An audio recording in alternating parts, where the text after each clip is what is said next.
حبار بن اسود اللہ کے رسول صلی اللہ علیہ وسلم کی سب سے بڑی صاحبزادی کا قاتل ہے۔ حضرت زینب رضی اللہ تعالی عنہ آ رہی تھی مکہ سے مدینہ کی طرف، اس نے نیزہ مارا، آپ گر گئیں۔ بطن اطہر میں اولاد تھی، بچہ ضائع ہو گیا، شدید بیمار رہنے کے بعد وصال کر گئی۔ فتح مکہ کے بعد حبار بن اسود چہرے پہ نقاب ڈال کے آیا، باپ کلیجے پہ ہاتھ رکھ کے بتائے نا بیٹی پیاری کتنی ہوتی ہے۔ باپ ذرا کلیجے پہ ہاتھ رکھ کے بتائے کہ بیٹیاں جگر کا چین ہوتی ہیں، بیٹیاں سکون ہوتی ہیں، بیٹی باپ کو کتنی پیاری ہوتی ہے۔ بیٹی کا قاتل سامنے کھڑا ہو گیا، چہرے پہ نقاب ڈالا ہے، کہتا یا رسول اللہ صلی اللہ علیہ وسلم بہت بڑا دشمن بھی آ جائے تو آپ معاف کر دیتے ہیں۔ جاگ رہے ہیں آپ لوگ؟ فرمایا بہت بڑا دشمن بھی آ جائے تو معاف کر دیتے ہیں۔ حضور نے فرمایا حبار چہرے سے نقاب ہٹا، بیٹیاں بھولا نہیں کرتی، تو کلمہ پڑھ میں تجھے بھی معاف کرنے کو تیار۔ فرمایا ہٹا چہرے سے نقاب، کبھی بیٹیاں بھی کسی کو بھولی ہے لیکن تو کلمہ پڑھ صحیح، میں تجھے بھی معاف کرنے کو تیار ہوں۔ اگر اتنا بڑا قاتل معاف ہو سکتا ہے تو چچا کیوں نہیں معاف ہو سکتا؟ تائے کو معافی کیوں نہیں مل سکتی؟ ماما جی کو معافی کیوں نہیں مل سکتی؟ سسر کے ساتھ سلوک کیوں نہیں ہو سکتا؟ آپ اپنے برادر نسبتی کے ساتھ محبت کیوں نہیں کر سکتے؟ کیوں ان ساری محبتوں کو فروغ دیا کیوں نہیں جا سکتا؟ اگر قاتل کے ساتھ، ظالم کے ساتھ صلح ہو سکتی ہے، اگر ابو جہل کا بیٹا اکربا کلمہ پڑھنے آئے اور میرے رسول منبر پہ کھڑے ہو کے استقبال فرمائیں اور صحابہ کہیں یا رسول اللہ وہ تو کافر اور دشمن کا بیٹا ہے، فرمایا پہلے دشمن کا بیٹا تھا، آج تو مومن بن کے کلمہ پڑھنے آیا۔ وہ پہلے کی بات ہے، استقبال کیا جا رہا ہے۔ عزیز دوستو، تیسری بات یہ ہے کہ معاف کریں، اور چوتھی بات یہ ہے جب کوئی معافی مانگنے آ جائے نا پھر اس کو معاف بھی کر دے۔ جڑے گا معاملہ تب بھی، معافی دیں بھی اور معاف جی بڑا مشکل معاملہ ہے۔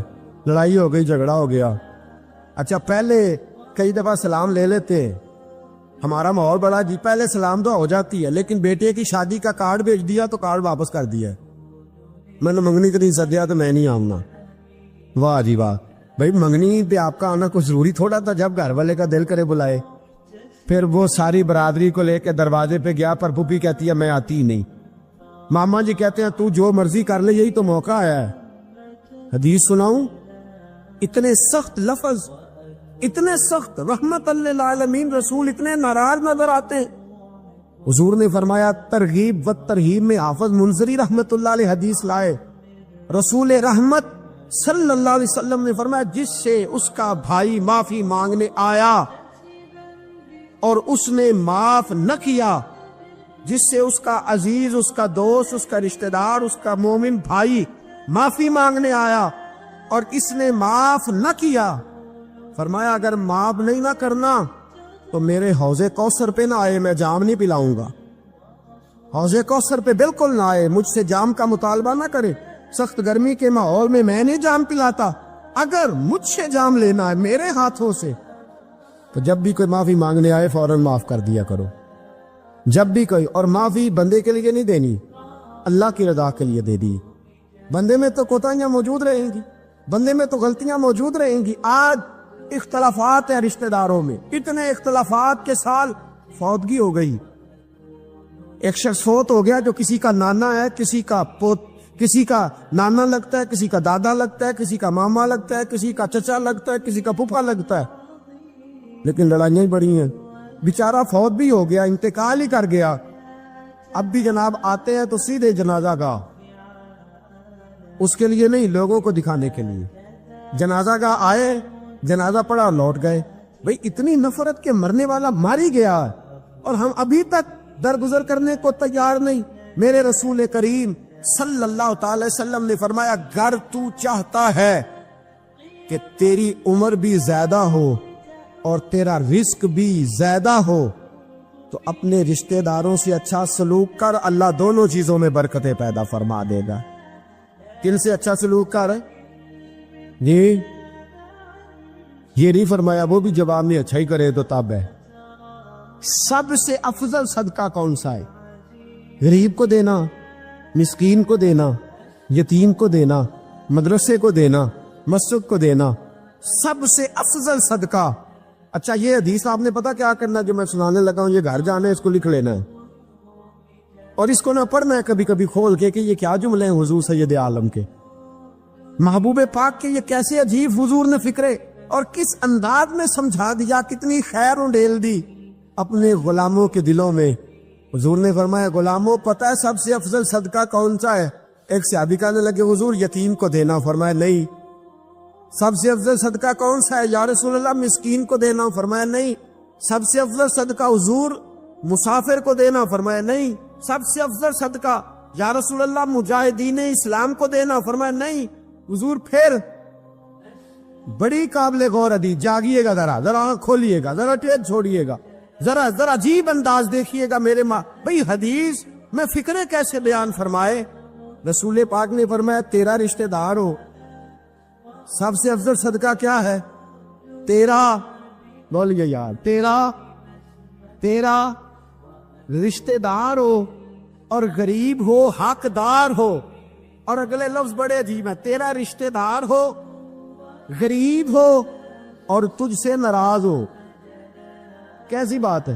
فرمایا تیرا رشتہ دار ہو، غریب ہو اور تجھ سے ناراض ہو، فرمایا کسی بھی طریقے اس کے گھر صدقہ پہنچا دے، سب سے افضل صدقہ کرنے کا ثواب لکھا جائے گا۔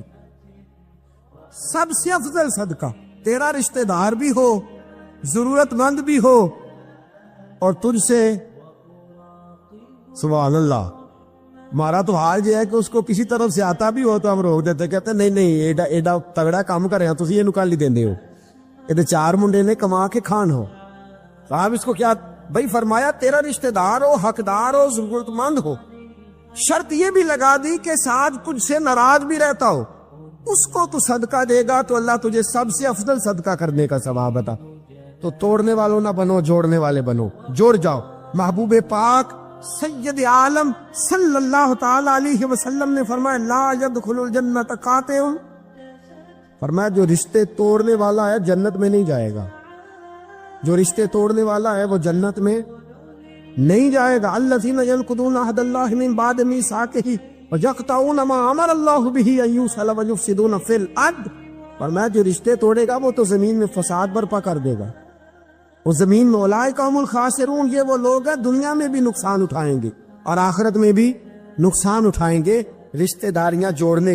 اور یہ نہیں فرمایا کہ وہ تجھ سے اچھا سلوک کرے تب ہی ہے، سامنے والا بھی سیاںا ہی ہو تو تب ہے، تو نے اس کے لیے اس نے سلوک نہیں کرنا، تو نے تو اپنے اللہ رسول کو راضی کرنے کے لیے اس نے سلوک کرنا ہے، اس کے لیے تھوڑی کرنا۔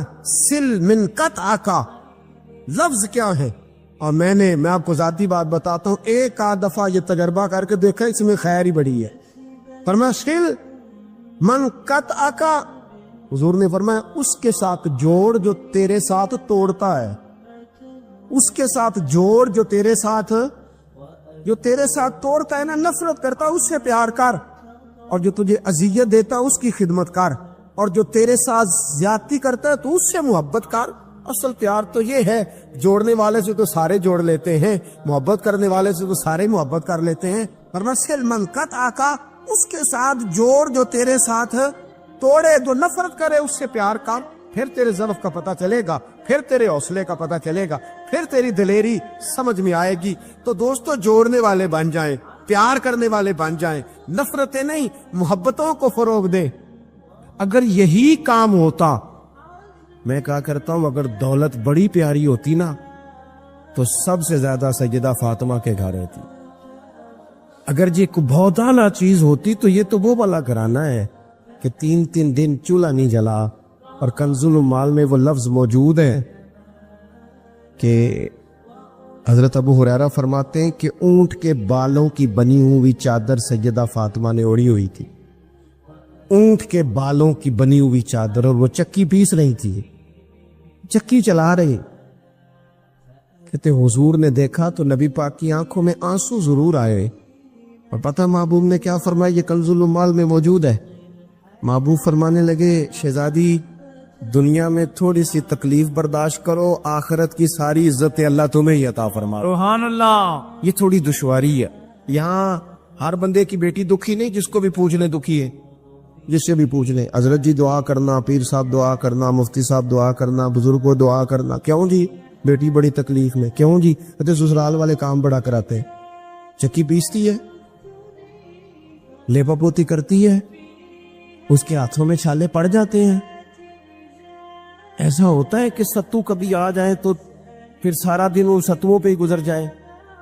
کبھی ایسا ہوتا ہے کہ 3 دن روزے رکھے جائیں اور ایک کھجور اور ایک پانی ملے افطار سحر کے وقت، یوں بھی کبھی وقت گزارا ہے۔ اور میرے عزیزوں یاد رکھنا، ہم نے جو مزاج اختیار کر لیا ہے نا اس وقت، یہ جو پوری دنیا میں گاڑیاں بھاگ رہی ہیں، ملک سے باہر لوگ جا رہے ہیں، دولتیں جمع ہو رہی ہیں، یہ ضروریات کا رٹا نہیں، یہ ضروریات نہیں، یہ خواہشات ہے۔ ضروریات تو پوری ہو رہی تھی، لیکن وہ جو خواہشات کی تکمیل تھی، وہ جو پڑوسیوں کی بڑی کار ہمیں پریشان کر رہی تھی، وہ جو گھر کے سامنے ایک پلاٹ تھا اور دل کر رہا تھا حویلی نہ بنا لوں، وہ جو ٹینشنیں تھی، انہوں نے بہت بھگایا، لوگوں تھکا دیا۔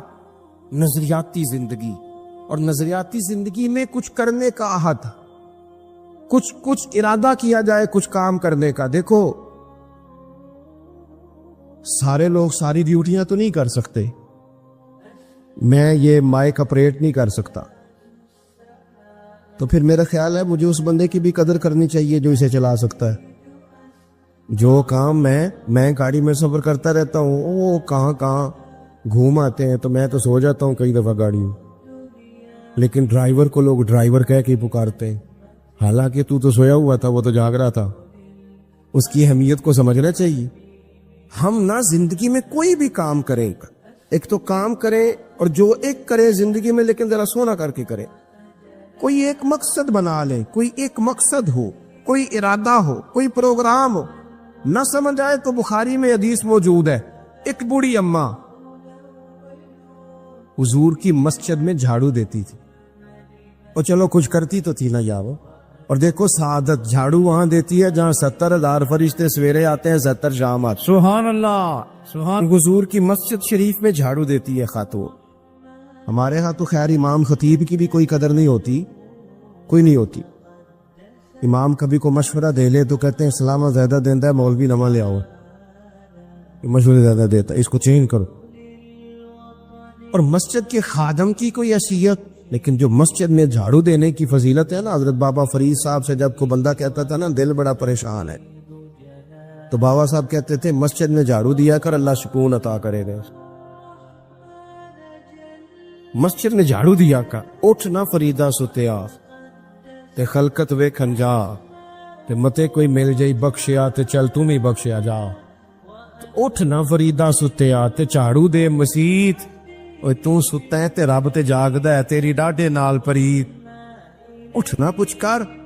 وہ خاتون چلو کوئی کام تو کرتی تھی نا، دیکھو نا گلی سے گزرتے ہیں لوگ، اب کھڈا ہے، سب کا موٹر سائیکل گاڑی سب تنگ ہوتے، جو بندہ ابھی گزر رہا ہے نا روڈ پہ، وہ تبصرہ کر رہا ہے کہ دیکھو بلدیہ والے صحیح نہیں کرا۔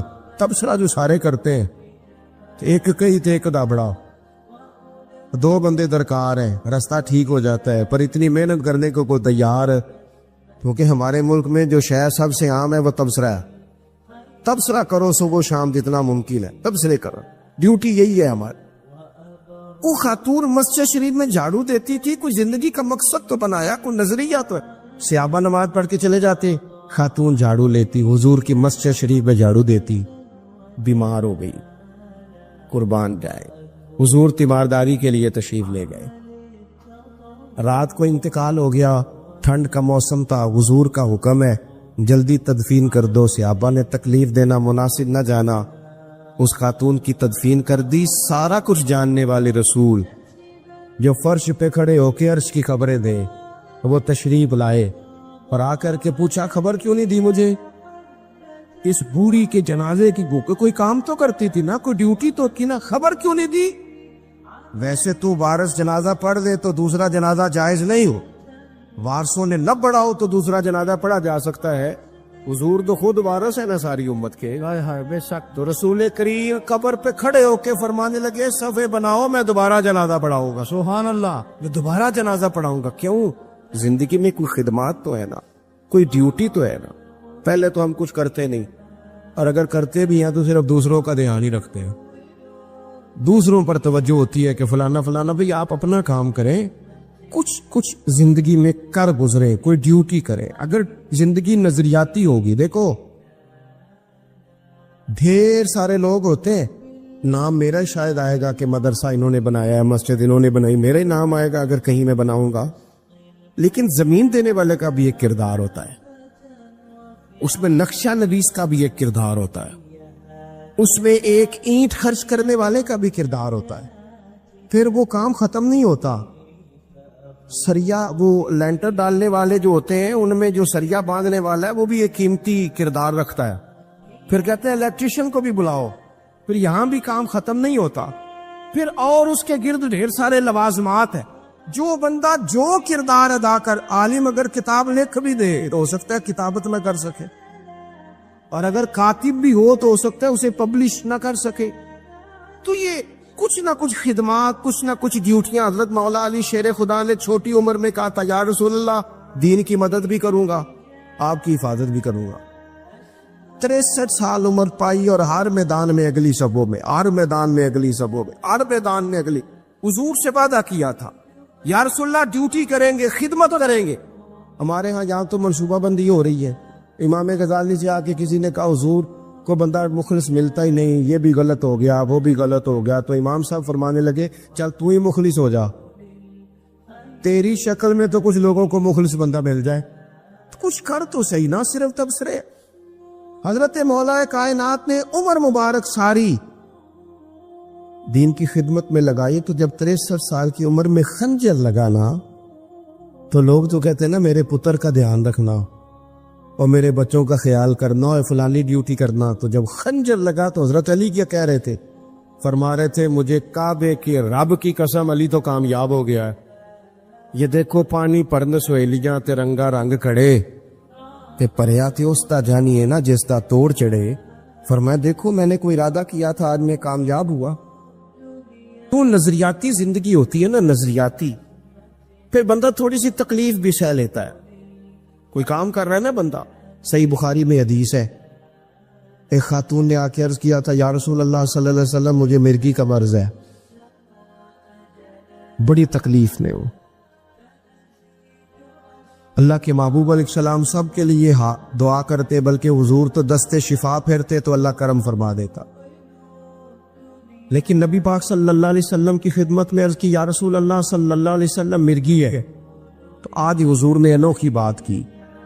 وہ پیچھے صاحبزادہ بشیر صاحب تشریف لائے, آگے تشریف لے آئے. نبی پاک صلی اللہ علیہ وسلم نے نا جی آج نظریہ سمجھایا. توجہ ہے آپ دوستوں کی میری بات پر. حضور فرمانے لگے اگر تو کہے تو میں دعا کرتا ہوں اللہ شفا دے دے گا,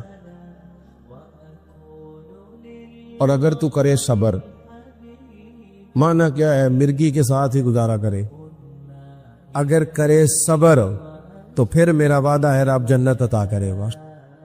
ویسے ہم پیر صاحب کے پاس, سید صاحب کے پاس, بزرگوں کے پاس جائیں, پیر صاحب ہمیں کہیں کہ گوڑا ٹھیک کرانا ہے درد کے یا جنت چاہیے, ساڑا کی جواب ہے اے گوڑے دا کچھ کرو نا جی, اس فون نہیں دینا, یہی جواب ہے نا. لیکن نظریاتی لوگ نظریاتی ہوتے ہیں. نبی پاک صلی اللہ علیہ وسلم نے فرمایا کہ تو بتا, اگر تو کہے تو دعا کرتا ہوں اللہ شفا دے دے گا, اور اگر صبر کرے تو پھر تیرے لیے جنت ہے. اس خاتون نے 1 منٹ نہیں لگایا سوچنے پہ. یہ نظریاتی لوگ ہوتے. عرض کی یا رسول اللہ آپ دعا کر دے رب مجھے جنت ہی عطا کرے. سبحان اللہ. کیا مطلب کہ میں گزارا کر لوں گی مرگی کے ساتھ, صبر کروں, مجھے اللہ جنت دے. حضور نے دعا کر دی. خاتون عرض کرنے لگی حضور جب مرگی ہوتی ہے تو جسم سے کپڑا ہٹ جاتا ہے, حیا آتی ہے, خاتون ہو عورت ہو تکلیف محسوس کرتی ہو. محبوب نے دعا کر دی. صحابہ کہتے ہیں جتنی بھی مرگی ہوتی تھی اس کے کپڑے نہیں جسم سے ہٹتے تھے, جتنی مرضی بھی ہو کپڑا قائم رہتا تھا. دیر تک وہ بوڑھی اماں زندہ رہیں. خواتین ایک دوسرے سے کہا کرتی تھی کسی نے جنتی دیکھنی ہے تو اس بی بی کو دیکھو، اسے دنیا میں حضور نے جنت کی بشارت۔ نظریہ ہوتا ہے، نظریہ۔ ویسے آنا جانا، تصویریں بنانا، گھومنا پھرنا، پلاننگ کرنا چلتا رہتا ہے، لیکن جو نظریاتی لوگ ہوتے ہیں نا انہیں ذرا تھکاوٹ بھی تھوڑی ہوتی ہے۔ نظریے کے لیے کام کر رہے ہیں نا، وہ بھاگتے ہیں، ان کا بھاگنا انہیں تھکاتا نہیں۔ جب آپ نظریاتی ہیں تو صبح قیامت پہ نظریاتی اور غیر نظریاتی لوگوں کا نتیجہ کیا ہے؟ یوم نحشر المتقین الی الرحمن وفدا۔ اللہ فرماتے ہیں یہ جو متقی ہوں گے نا، انہیں رب کی بارگاہ میں پیش کیا جائے گا قیامت میں، پر مہمان بنا کے پیش کیا جائے، ان کا میزبان رب ہوگا، چونکہ انہوں نے زندگی تقوی میں گزاری، محتاط وقت گزارا۔ وَنُسُوقُ الْمُجْرِمِينَ إِلَىٰ جَهَنَّمَ وِرْدًا، اور یہ جو مجرم ہیں جنہوں نے جرم کیے، من پسند زندگی گزاری، فرمایا انہیں پیاس سے ہانک کے دوزخ میں پھینک دیا جائے، پیاس سے ہانکے جائیں گے جہنم کی طرف۔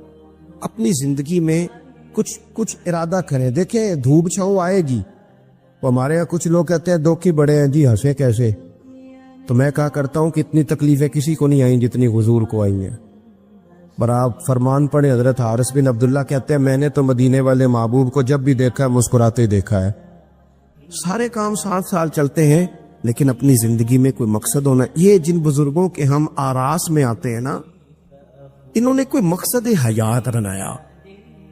یہ مت سمجھنا کہ ساری زندگی پھولوں پہ گزری، یہ اس وغیرہ یہ سارے کام بعد میں ہوتے ہیں، ورنہ ڈھیر سارے صوفیہ ایسے ہیں جنہوں نے روڑے کھا کے وقت گزارا، بڑے ٹھیک ٹھاک روڑے کھائے، بڑی تکلیفیں برداشت کی، اور ان کی اگر آپ تاریخ پڑھیں گے تو بڑا کچھ ان کے ساتھ کیا گیا، بڑے معاملات ہوئے۔ ایسا نہیں یہ شہادت گاہ الفت میں قدم رکھنا لوگ آسان سمجھتے ہیں مسلمان ہونا، یہ بڑا مشکل کام ہے، اس سے ہو کے گزرنا پڑتا ہے۔ لیکن ڈیوٹی کریں، کوئی کام کریں، کچھ اپنے ذمے لے۔ یہ جو ہم وقت گزار رہے ہیں نا جی، آپ یہاں کو بیٹھے کہتے ٹائم پاس کر رہا ہوں، تو میں کہتا ہوں اتنا ٹائم کہاں سے آیا جو آپ کو پاس کرنا پڑا؟ بہت سارے لوگ کہتے ہیں جی میں بور ہو رہا ہوں، تو میں کہتا ہوں یار بور ہونے کا ٹائم بھی تو ہونا چاہیے نا بندے کے پاس۔ آپ کے پاس ٹائم زیادہ ہے اس لیے بور ہو رہے ہیں، ہمیں تو ٹائم ہی نہیں ملتا بور ہونے کا۔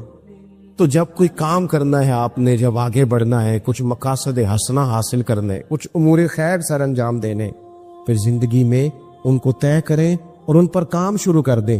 رکھا حضرت فاطمہ کی بھی 6 اولادیں با اختلاف روایات بیان کی گئی ہیں، 3 بیٹے تھے اور 3 بیٹیاں تھیں۔ 3 بیٹے تھے، امام حسن، امام حسین اور امام محسن۔ امام محسن کا جلدی انتقال ہو گیا چھوٹی عمر میں، اس لیے زیادہ تذکرہ نہیں۔ باقی 2 شہزادیاں بھی ذرا جلدی رخصت ہو گئیں، جناب زینب موجود رہیں، کربلا تک گئی، اس لیے ان کا تذکرہ زیادہ کتابوں میں ملتا ہے۔ حضرت فاطمہ سب سے چھوٹی تھی، نبی پاک کے ساتھ وقت گزارا، قرآن مجید نے اس گھر کی محبت ہم پر فرض قرار دے دی۔ لا اسألکم علیہ اجرا الا المودۃ فی القربى، فرمایا محبوب ان سے کہہ دو کہ میں تبلیغ پر تم سے کوئی اجر نہیں مانگتا، ہاں میرے اہل بیت سے پیار کرتے رہنا، میرے گھر والوں سے پیار کرتے رہنا۔ اور حضور نے فرمایا الفاطمہ تو بدعۃ منی، فرمایا فاطمہ میرے جگر کا ٹکڑا ہے، جس نے میری بیٹی فاطمہ سے پیار کیا اس نے مجھ سے پیار کیا۔ اور یہ بخاری مسلم ہے، مشکات ہے، فرمایا جس نے میری بیٹی سے بغض رکھا اس نے مجھ سے بغض رکھا۔ کل نمازیں پڑھے نا، بالغ ہونے سے لے کر کل نمازیں، بالغ ہونے سے لے کر کل نمازیں پڑھے۔ لو بڑی بات کرنے لگا، اور بالغ ہونے سے لے کر کوئی نماز قضا نہ کرے، اور جب ہر سال بالغ ہونے کے بعد حج آئے تو حج بھی کرے، ہر سال رمضان آئے تو روزے بھی رکھے، ہر سال زکوٰۃ بھی دے، غریبوں کی مدد بھی کرے، میٹھا بھی بولے، خلوص بھی رکھے، رویے بھی ٹھیک رکھے، پر نبی پاک کے اہل بیت سے پیار نہ کرے تو ان ساری نیکیوں کے باوجود جب مرے گا تو بے ایمان مرے گا، بے ایمان مرے گا، بے ایمان۔ اور اگر اہل بیت نبوت کے ایمان پر مرے گا تو من مات علی حب آل محمدن مات شہیدا۔ حضور نے فرمایا، امام راضی نے حدیث لکھی ہے، فرمایا جو میرے گھر والوں سے محبت کرتا ہوا مر گیا وہ سادی موت نہیں مرا، اللہ نے اسے شہادت کا درجہ عطا فرمایا ہے۔ تو سب سے پہلی بات یہ کہ حضرت فاطمہ سے، نبی پاک کے اہل بیت سے پیار کرنا، یہ ایمان کا حصہ ہے۔ یہ ضروری ہے. ایک بات یہ ہے کہ ان سے محبت، اور دوسری بات یہ ہے کہ کسی کی محبت جو ہوتی ہے نا، اس کا معنی یہ نہیں کہ آپ کو کسی سے پیار ہو گیا تو آپ اس کے دشمن تلاش کرنے شروع کر دیں، بلکہ جس سے محبت ہوتی ہے تو محب کا دل کرتا ہے کہ میرے محبوب سے ساری دنیا ہی پیار کرے. اب عجیب فلسفہ ہے نا لوگوں کا، اہل بیت سے پیار کرتے ہیں تو سب سے پہلے اہل بیت کا دشمن تلاش کرتے ہیں، اور سب سے پہلے اہل بیت کے دشمنوں پہ گفتگو کرتے ہیں. تو میں کہتا ہوں بڑے بیوقوف ہو، دشمن نہ تلاش کرو، غلام تلاش کرو، پیارے تلاش کرو ان کے. یہ غلط ہے تمہارا انداز فکر. تو جناب فاطمہ الزہرا سے حضور نے بڑی محبت کی. حضرت خدیجہ الکبریٰ رضی اللہ تعالی عنہ فرماتی ہیں کہ بڑا پیار کیا نبی پاک علیہ السلام نے حضرت فاطمہ سے. چھوٹی تھی نا.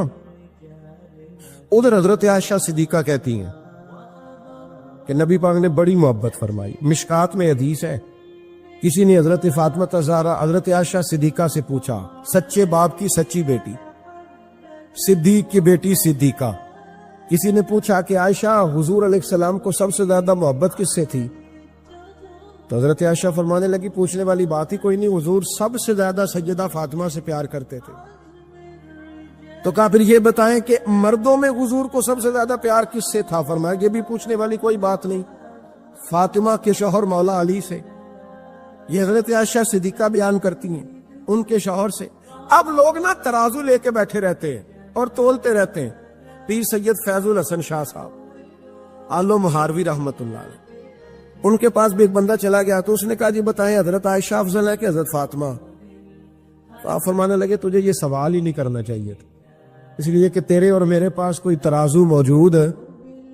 اس نے کہا جی نہیں آپ بتائیں، بتانا پڑے گا. آپ فرمانے لگے نہیں بتاتا. کہنے لگا نہیں بتائیں. فرمانے لگے چل میں ایک بات بتا دیتا ہوں، فیصلہ گھر جا کے کر لینا.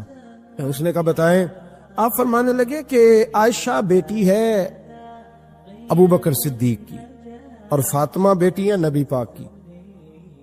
تو فرمانے لگے کہ ابو بکر کی جو بیٹی ہے نا وہ نبی پاک کی بیٹی سے افضل نہیں ہو سکتی. اور پھر فرمانے لگے کہ فاطمہ زوجہ ہے مولا علی کی اور عائشہ زوجہ ہے مصطفیٰ کریم کی. تو فرمانے لگے جو علی کی بیوی ہے وہ نبی کی بیوی سے افضل نہیں ہو سکتی. تو وہ کہنے لگا جی نتیجہ کیا ہے؟ فرمایا گھر جا کے نکال لینا. نتیجہ تو گھر جا کے نکال، یہاں ترازو پکڑ کے نہ بیٹھ. ہاں جو حضرت عائشہ نے کہا اس پر غور کر. حضرت عائشہ خود گواہی دیتی سب سے زیادہ حضور حضرت فاطمہ سے پیار کرتے. چھوٹی عمر تھی تو جناب خدیجہ، انداز دیکھیے گا بیٹی کی محبت کا. حضرت خدیجہ فرماتی ہیں حضور جب گھر آتے نا تو دروازے پہ کھڑے ہو کے اونچی آواز میں فرماتے السلام علیکم. کہتے ہیں حضور نہ سلام لیتے، میں جواب دیتی اپنے گھر حضور آئے ہیں پر نبی پاک دروازے پہ ہی کھڑے ہیں. فرماتی ہیں کھڑے رہتے حضور، میں پھر تھوڑا ہنستی اور پھر میں کہتی فاطمہ سنتی ہو؟ اماں جی سنتی ہوں. فرمایا تمہارے ابا آ گئے ہیں دروازے پہ. تو فرماتی ہیں جناب فاطمہ وہاں سے دوڑ کے آتی اور رسول کریم کا دروازہ کھولتی، پھر نبی پاک کو انگلی سے پکڑ کے اندر لاتی. فرماتی جب تک وہ جاتی نہیں اللہ کے رسول دروازے پہ کھڑے رہتے. وہ انگلی پکڑ کے لاتی، پھر رسول کریم انہیں گود میں بٹھا لیتے.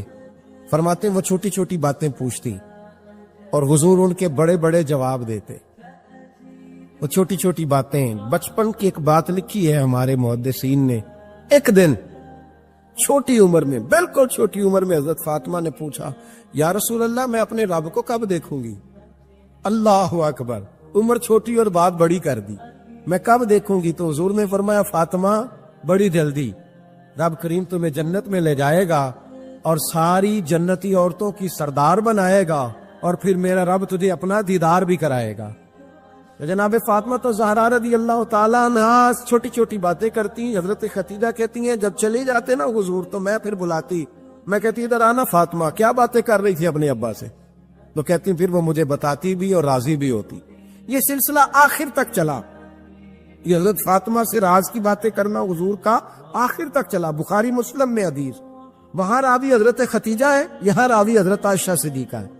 جناب عائشہ صدیقہ کہتی ہیں حضور کے وصال ظاہری سے کچھ دن پہلے خود نبی کریم علیہ السلام نے حضرت فاطمہ الزہرا کو بلایا اور جب وہ آئیں تو کہتی ہیں ان کو میں نے آتے دیکھا تو میں نے پھر حضور کو ان کے استقبال کے لیے کھڑے ہوتے بھی دیکھا. پھر حضور نے ان کا ماتھا چوما. جہاں بیٹھے تھے وہاں بٹھایا، پہلو میں بیٹھ گئے اور فرماتے ہیں پھر باپ بیٹی باتیں کرنے لگے۔ میں کوئی چیز بنا رہی تھی تو جناب عائشہ کہتی ہے میں نے دیکھا کہ حضور نے ان کے کان میں کوئی بات کہی تو جناب فاطمہ رونے لگ گئی۔ پھر حضور نے کان میں کچھ کہا تو وہ مسکرانے لگی۔ کہتی ہے حضور وہ بات کر کے تشریف لے گئے، فاطمہ بھی بیٹھی تھی، میں آئی، میں نے آ کے کہا کہ فاطمہ بتاؤ نبی کریم علیہ الصلوۃ والسلام نے آپ سے کیا کہا؟ کبھی ہنستی تھی کبھی روتی تھی، تو فرمایا حضور نے منع کیا ہے، یہ میرا اور میرے نبی کا راز ہے، میں حضور کی حیات ظاہرہ میں یہ بات کسی کو بتا نہیں سکتی۔ فرماتی ہے کہ فاطمہ سے تو میں نے پوچھ لیا پر حضور سے پوچھنے کی تو ضرورت ہی نہیں دی نا، لیکن وہ راز کی بات تھی۔ کچھ دن گزرے تو حضور بیمار ہو گئے، پھر کچھ دن گزرے تو حضور کا وصال ہو گیا۔ فرماتے کچھ عرصے کے بعد میں سیدہ فاطمہ الزہرا سے ملی تو میں نے کہا فاطمہ وہ بید کھول تو دے، آج تو کھول دے وہ راز کیا تھا۔ آپ کو بلایا گیا، پھر آپ آئیں، پھر حضور نے بات کی، پھر نبی کریم علیہ السلام کے بات کرنے پر کبھی آپ روئی کبھی آپ ہنسی، تو یہ کیا تھا؟ تو کہتی ہے جناب فاطمہ پھر رونے لگی، کہنے لگی ہاں اماں جی اب میں پردہ کھول دیتی ہوں، اب میں راز بتا دیتی ہوں، حضور کا وصال ظاہری ہو گیا۔ فرمانے لگی مجھے حضور نے بلایا اور میرے کان میں فرمانے لگے فاطمہ وقت تھوڑا رہ گیا ہے، اب تیرے والد نے جانے کا پروگرام بنا لیا، اب نہ ٹائم آ گیا ہے بچھڑنے کا۔ فرماتی ہیں جب میں نے یہ بات سنی تو میں رو پڑی، حضور آپ بچھڑ جائیں گے؟ کہتی ہے میں روئی۔ ذرا حدیث کے جملوں پہ غور کرنا، ماتی تھوڑی دیر گزری تو حضور نے میرے کان میں کہا فاطمہ پتر رو نہ، بیٹے رو نہ، میرے جانے کے بعد جو سب سے پہلے میرے پیچھے آ کے مجھے ملے گی نا بیٹی وہ تو ہی ہوگی۔ اللہ کرے میں سمجھا سکوں آپ کو بات، جب کہا نا کہ میں وصال کروں گا تو رو پڑی، اور جب کہا نا میرے بعد تیرا بھی جلدی وصال ہو جائے گا تو حضرت فاطمہ نے ہنسنا شروع کر دیا۔ کیا پیار ہے میرے محبوب علیہ الصلوۃ والسلام کے ساتھ جناب فاطمہ کا۔ ان کے وصال کی خبر سنی تو رو پڑی اور اپنے کی سنی تو ہنس پڑی۔ اور پھر حضور نے کہا فاطمہ تجھے یہ بھی پتا ہے نا کہ اللہ تجھے جنتی عورتوں کا سردار بنائے گا، یہ بھی تجھے پتا ہے؟ تو جناب فاطمہ الزہرا کے ساتھ شروع سے لے کر آخر تک میرے رسول کریم علیہ السلام کی محبت رہی، پیار رہا۔ اور جناب فاطمہ کا جو حضور سے پیار تھا، ایک ہے باپ کا شفقت کرنا اور ایک ہے بیٹی کا پھر اپنے باپ سے، بولیے یہ بیٹیاں جو ہوتی ہیں نا ان کا بھی رویہ کو انوکھا ہوتا ہے ساری دنیا سے، انوکھا۔ میں کبھی کبھی کچھ ایسی باتیں کرنے کو دل کر جاتا ہے کہ جو کر گزرتے ہیں۔ ایک صاحب مجھ سے ایک دن کہنے لگا حضرت صاحب بڑی مشکل میں ہوں اور اتنا کٹھن وقت آ گیا کہ کوئی حال ہی نہیں۔ میں نے ان سے کہا کہ اپنی اماں سے دعا کراؤ، مسئلہ ٹھیک ہو جائے گا۔ کہنے لگا اماں تو انتقال کر گئی۔ تو میں نے کہا بہن سے دعا کراؤ۔ کہنے لگا بہن دور رہتی ہے۔ تو میں نے کہا پھر بیٹی سے کرا لو۔ آپ یقین کرے اللہ کے گھر میں بیٹھا اور رمضان کا مہینہ مجھے تیسرے دن ملا۔ کہنے لگا حضرت صاحب الحمدللہ اللہ نے میری مشکل آسان کر دی۔ کہنے لگا یہ نسخہ آپ نے بڑا عجیب بتایا، پیر تو اس قسم کی باتیں نہیں نہ بتاتے، پیروں نے تو آپ کو پتا ہے دعائیں قید کر کے رکھتے ہیں، صرف ہماری قبول ہونی ہے۔ کہنے لگے آپ ان کا میرے ساتھ ارادت کا رشتہ ہے۔ کہنے لگے آپ کس طرح کے پیر ہے کہ آپ نے مجھے پلٹ کے کہہ دیا کہ اماں سے، بہن سے، بیٹی سے۔ تو میں نے کہا اصل بات یہ ہے کہ میں کبھی تھکا بھی ہوتا ہوں، کبھی کسی رنگ میں بھی ہوتا ہوں، اور کئی دفعہ اب تو یہ حال ہو گیا ہے کہ رونا آئے بھی تو روتے نہیں کہ لوگ تماشا نہ سمجھیں۔ کئی دفعہ آنسو چھپانے بھی پڑتے ہیں کہ لوگ اس کو اداکاری اور فنکاری ہی نہ سمجھنے لگ جائے۔ تو میں نے کہا یہ جو بیٹی ہوتی ہے نا، یہ جو بہن ہوتی ہے، یہ جو ماں ہوتی ہے، اس کو اشارتاً بھی آپ کان میں کہہ دینا مشکل میں ہوں تو یہ رات کو رو رو کے مصلی بھگو دیتی، یہ رو رو کے دعا مانگتی ہے بیٹے کے لیے، بھائی کے لیے، باپ کے لیے۔ اس کا اعلان ہر بیٹی پیار کرتی، اور یقین کرے کہ کلیجہ ٹھنڈا ہو جاتا ہے جب بیٹیاں چھاتی پہ لیٹتی ہیں تو لطف آتا ہے کہ اللہ کریم نے اس ننھی سی کلی میں کیا ٹھنڈک رکھی ہے کہ سارے دل کا جو ہے بوجھ اس نے ہلکا کر دیا۔ تو بتائیے پھر میرے نبی پاک کی شہزادی کی حضور سے محبت کتنی ہو۔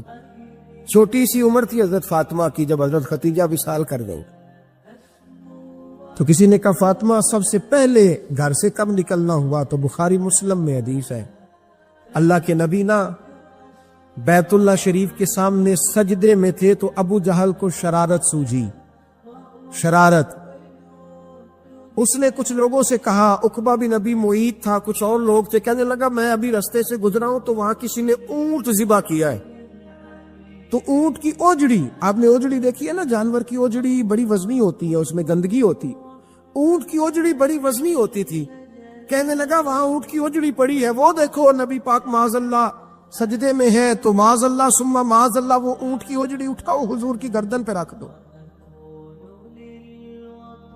تھوڑا سا مشکل سے جمعہ پڑھنا پڑ جائے نا، اور تھوڑا سا مشکل سے پڑھانا پڑ جائے تو ہم دین کے بہت بڑے خدمت گزار بن جاتے ہیں۔ یہ دیکھو سجدے کتنی مشکل سے ہو رہے ہیں، یہ دیکھو سجدے کتنی مشکل سے ہو رہے ہیں، کتنی مشکل سے حضور کے سر انور پر اوجڑی رکھ دی۔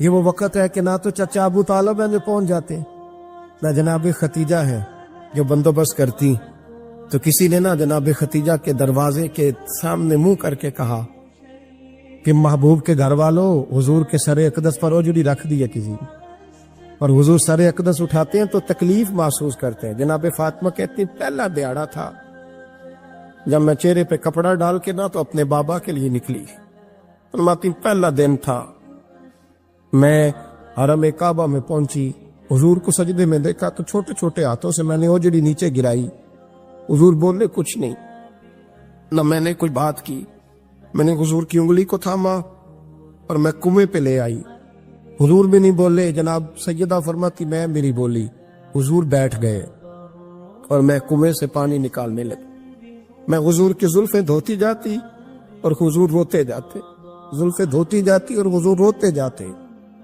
پھر حضرت فاطمہ نے جب حضور کی زلفیں دھو لی تو ہاتھ اٹھائے، کہا اے اللہ کہ جنہوں نے میرے بابا کو تکلیف دی ہے نا ان کو برباد کر دے۔ میں رات روایت پڑھ رہا تھا مشکات سے تو میں حیران ہو رہا تھا کہ یہ عجیب منظر ہے، یہ عجیب منظر ہے کہ جب طائف والے پتھر مارے اور نبی کریم علیہ السلام سے حضرت زید بن حارثہ کہ حضور دعا کریں یہ تباہ ہو جائے، تو نبی پاک کہ نہیں زید میں نے نہیں ان کے لیے تباہی کی دعا کرنی، یہ نہیں ٹھیک ہوتے تو ہو سکتا ہے ان کی نسلیں ٹھیک ہو جائیں۔ اور جب احد میں وہ لوگ پتھر مار کے دانت شہید کر دیں، حضرت ابوبکر صدیق جیسی ٹھنڈی طبیعت کا آدمی عرض کرے حضور دعا کریں یہ تباہ ہو جائے، تو حضور نے فرمایا اللہم اہد قومی فإنہم لا یعلمون، یا اللہ میری قوم کو ہدایت دے، یہ جانتے نہیں یہ کیا کر رہے ہیں۔ حضور نے کبھی بھی کسی کے لیے دعائے ضرر نہ فرمائی، لیکن آج یہ عجیب منظر ہے، شاید یہ واحد وہ وقت ہے کہ جناب فاطمہ الزہرا نے جب کہا نا کہ اے اللہ انہیں برباد کر دے جنہوں نے آج میرے والد کو تکلیف دی ہے، حضرت فاطمہ کی دعا سن کے تو حضور نے بھی ہاتھ اٹھائے، کہا اے اللہ جیسے میری بیٹی کہتی ہے نا ویسے ہی کر دے، اللہ کر دے انہیں برباد، فاطمہ جیسے کہتی ہے ویسے، اللہ کرے آپ کو سمجھ آئے میری بات کی کہ وہاں جہاں شدید تکلیف دی گئی وہاں حضور نے کسی کے لیے ایسی دعا، اور یہاں فرمایا اللہ جیسے فاطمہ کہتی ہے ویسے۔ اللہ اکبر۔ حضرت عبداللہ ابن مسعود کہتے ہیں کہ وہ دعا بھی میں نے سنی، اور پھر میں نے ان سب لوگوں کو جن کے لیے جناب سیدہ نے دعا کی تھی ان سب کو پھر میں نے بدر میں کٹتے ہوئے بھی دیکھا، میں نے ان کی لاشوں پر گھوڑے چلتے ہوئے بھی دیکھے، پھر میں نے دیکھا کہ صحابہ انہیں گھسیٹ کر کنووں میں ڈال رہے تھے، میں غور سے دیکھ رہا تھا اور ان کے چہرے پہچان رہا تھا، تو مجھ سے کسی نے کہا عبداللہ تم کیا غور کر رہے ہو؟ تو میں نے کہا میں غور کر رہا ہوں یہ وہی ہیں سارے جن کے لیے سیدہ فاطمہ نے دعا کی تھی کہ یہ برباد ہو جائے، یہ وہی ہے میرے رسول کریم علیہ السلام کی ہر تکلیف کو جناب فاطمہ نے اپنی تکلیف سمجھا، ہر تکلیف کو۔ جب انسان کے دائیں بائیں کچھ لوگ ہوتے ہیں نا اس کے دکھ بھی سمجھنے والے، سکھ سمجھنے والے لوگوں کی تعداد لمبی چوڑی ہوتی ہے۔ ہمارے زمانے میں ہمارے ہر آدمی کے ساتھ ذاتی مطالبات ہیں، ذاتی، تو جب تک وہ میرا مطالبہ پورا کرتا رہتا ہے میرا اس سے پیار رہتا ہے، اور جب وہ میری خواہشات پوری کرنی چھوڑ دیتا ہے پھر میرا اس سے کوئی رشتہ نہیں رہتا۔ میرے عزیز حضرت فاطمہ الزہرا کا کمال یہ ہے کہ انہوں نے میرے محبوب کا دکھوں میں ساتھ دیا، حضور کی تکلیف پر وہ تکلیف میں آتی، پریشان ہوتی۔ یہاں سے بات چلی 4-5 سال عمر مبارک تھی، حضرت فاطمہ کی کل عمر 29 سال ہوئی ہے، 15 سال یا کچھ زیادہ آپ کی عمر تھی جب حضور نے بیاہ کر دیا تھا۔ ہم لوگ سمجھتے ہیں کہ شاید اب آپ 30 سال کے بچے کو کھڑا کر کے کہیں کہ دین کی کوئی بات کر، کوئی تکلیف برداشت کر، تو کہتے ہوں میں تو ابھی بچہ ہوں، یعنی 29 سال کی عمر ہوئی ان کی. چلیں جس نے زیادہ لکھی ہے اس نے 32-33 لکھ دی ہوگی, 40 تک کوئی بندہ نہیں گیا. لیکن میں جس روایت پر زیادہ اعتماد کرتا ہوں, ان راویوں نے 29 سال عمر حضرت فاطمہ کی اور ڈھیر سارے محدثین نے لکھی. یارو حیرانگی کی بات ہے نا, اس 29 سال کی عمر میں انہوں نے حضور کا بھی کھول کے ساتھ دیا, مولا علی کا گھر بھی پورا آباد کیا, اپنے شہزادوں کی تربیت کر کے میدان کربلا بھی سارا سجا دیا, دنیا کا انقلاب برپا کر دیا 29 سال کی عمر میں. کام کرنا ہو تو سال تھوڑے بھی بڑے ہوتے, اور نہ کرنا ہو تو پھر تو 80 سال کے بچے بھی میں نے دیکھے ہیں. بزرگ مجھ سے ناراض نہ ہو جائے, اللہ مجھے بے ادبی سے بچائے, میں صحیح کہہ رہا ہوں. میں نے 80 سال کے بچے بھی, آپ نے بڑے تب ہونا ہے جب آپ نے نفسیاتی طور پہ بڑے ہونا ہے, لیکن آپ کی عمر ہو گئی ہو 70 سال, لیکن تصویروں کی خواہش ابھی بھی نہ جاتی ہو. ابھی بھی پروگرام بنتا ہو کہ کوئی بندہ مل جائے تو بریانی کھانے جائے لاہور, ابھی بھی آپ اس سے نکلے نہ ہو اس کیفیت سے, ذوق شوق ابھی وہی ہو. اس کا مطلب یہ ہے کہ قد بڑا ہوا, عمر بڑی ہوئی, لیکن ذہنی اور نفسیاتی طور پر وہ پختگی نہیں آئی جس کی ضرورت تھی. ہمیں ذہنی طور پر پختہ ہونا چاہیے. میری بات پر توجہ کریں گے آپ حضرات اور غور کریں گے. نبی کریم علیہ السلام کی تکلیفوں میں انہوں نے ساتھ دیا. ایک تو یہ اوجری اتاری تو پھر یہ وقت بیتتا گیا. ایک حدیث کے راوی مولا علی شیر خدا ہے, امام زاہبی نے لکھی ہے. نبی پاک نے نا دین کے لیے بڑی مشقت کی, جد و جہد کی. حضرت فاطمہ چھوٹی عمر سے دیکھتی آ رہی تھی حضور کو کام کرتے. حضور کی عادت مبارکہ تھی جب سفر پہ تشریف لے جاتے تھے تو سب سے آخر میں سیدہ فاطمہ کے گھر جاتے, واپس آتے تو سب سے پہلے سیدہ فاطمہ کے گھر جاتے. مولا علی کہتے ایک دن میں نے عجیب نظارہ دیکھا. نبی کریم علیہ السلام سفر سے واپس آنے والے تھے. میں نے حضرت فاطمہ کو اطلاع دی کہ حضور آج پہنچ جائیں گے, تو انہوں نے گھر سارا صاف کیا, سجایا, سنوارا, کھانا پکایا. لیکن فرماتی ہیں جیسے ہی حضور اندر داخل ہوئے نا گھر کے, جناب فاطمہ نے حضور کا چہرہ دیکھا تو ہاتھ پکڑ کے چومنے لگی, اور کہتے ہیں جب انہوں نے سر اٹھایا تو ان کا چہرہ سارا آنسوؤں سے بھرا ہوا تھا. رسول کریم نے بیٹی کے سر پہ ہاتھ رکھا, بٹھا لیا. فرمایا فاطمہ بیٹے رونے والی تو بات کوئی نہیں تھی, کیوں رو پڑی ہو؟ تو عرض کرنے لگی محبوبہ میں بچپن سے دیکھ رہی ہوں, محنت کرتے, جد و جہد کرتے, مشقت کرتے, یا رسول اللہ آج آپ آئے ہیں تو آپ کے چہرے پر تھکاوٹ کے آثار ہیں, حضور وجود تھکا ہوا ہے. یا رسول اللہ میں نے ساری زندگی آپ کو کام کرتے دیکھا ہے, مدینے والے حبیب مجھے بتا تو صحیح کام کب تک کرنا ہے؟ کو وقت آئے گا جب آپ کی کمر بھی بستر سے لگے, کو ٹائم آئے گا آپ گھر میں بیٹھیں, من پسند غذائیں کھائیں. حضور کب تک یہ جد و جہد کرنی ہے, کب تک یہ کام ہوگا؟ جناب فاطمہ فرماتی حضور نے میرے آنسو پہنچے. مولا کائنات شیر خدا فرماتے نبی کریم علیہ السلام فرمانے لگے فاطمہ تیرے باپ کی ڈیوٹیاں بڑی زیادہ ہیں, جب تک دنیا کے آخری کونے تک دین نہیں پہنچ جاتا, اور جب تک اینٹیں اور پتھر بھی میرے دین کا پیغام سن نہیں لیتے, اتنی دیر تک تیرا باپ جد و جہد کرتا ہی رہے گا.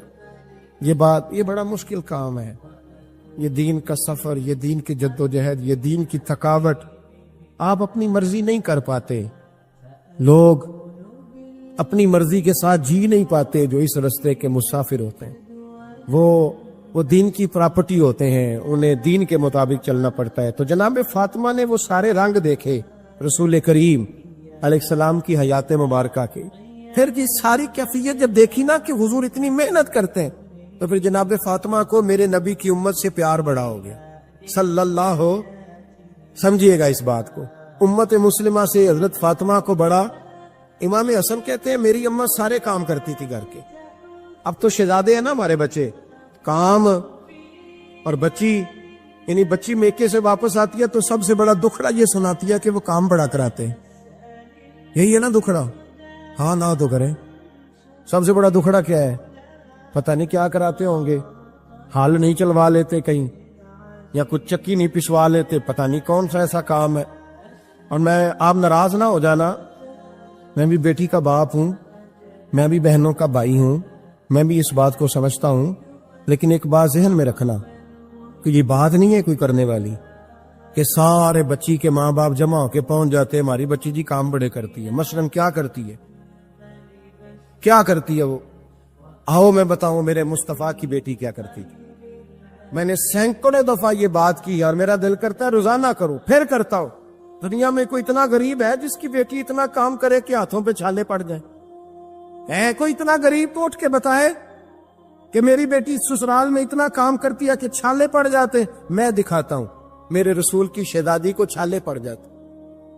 کچا مکان جناب فاطمہ جناب فضا آپ کی لونڈی تھی، ان سے مٹی منگاتی اور گھر میں لیپا پوتی کرتی، پھر جھاڑو دیتی. امام حسن اور حسین کے درمیان پورے سال کا فرق نہیں، 11 مہینے کا فرق. دونوں بچوں کو سنبھالتی. جناب علی کی والدہ حضرت فاطمہ بنت اسد بوڑھی تھی. جناب فاطمہ وہ کھول کے نوکری کرتی کہ حضرت فاطمہ بول پڑتی. حضرت فاطمہ بنت اسد بول پڑتی. کہتی بیٹے فاطمہ میرا اتنا نہ خیال رکھا کر، تیرے اپنے بھی بچے ہیں. جناب فاطمہ فرماتی آپ صرف علی کی ماں تو نہیں نا، آپ میری بھی تو ماں ہے نا. یہاں بیبیاں فلسفہ بیان کرتی ہیں. وہ کہتی ہیں جی کس حدیث میں آیا ہے ساس سسر کی خدمت فرض ہے؟ میں نے کہا کسی میں بھی نہیں آیا. ہم کیا کہہ رہے ہیں؟ کسی میں بھی نہیں آیا. لیکن یہ تو آیا ہے نا کہ شوہر راضی ہو تو اللہ راضی رہتا ہے. تو اگر شوہر ماں باپ کی خدمت سے راضی ہوتا ہے تو کرو خدمت. اس کو تو راضی کرنا ہے نا، اس پر تو توجہ دو. حضرت فاطمہ پھر چکی پیستی. چکی چکی یہ آسان جملہ نہیں کہہ جاتے، ہم سن لیتے. آپ چکی پیس کر، جو پیس کر اس کا آٹا بنانا، پھر بچوں کے لیے کھانا پکانا. پھر ایک دن کہنے لگے علی آپ کی آمدن تھوڑی ہے، خرچے زیادہ، چرخا نہیں لا دیتے؟ فاطمہ کیا کرو گی؟ فرمایا تھوڑا سا سود بنا لیا کروں گی، تم بیچ آیا کرنا. چلو میں تھوڑا ہاتھ بٹاؤں گی. یہ ساری ڈیوٹیاں کر کے حضرت حسن بنواتے ہیں. پھر عزت والے رسول کی عزت والی بیٹی، پھر شانوں والے نبی کی شانوں والی بیٹی، پھر پاک محبوب کی پاک شہزادی. ساری ڈیوٹیاں کر کے رات کو مولا علی سے کہتی اگر آپ اجازت دیں تو اللہ کو راضی نہ کر لوں. پڑی گے لا الہ الا اللہ ہو لا الہ الا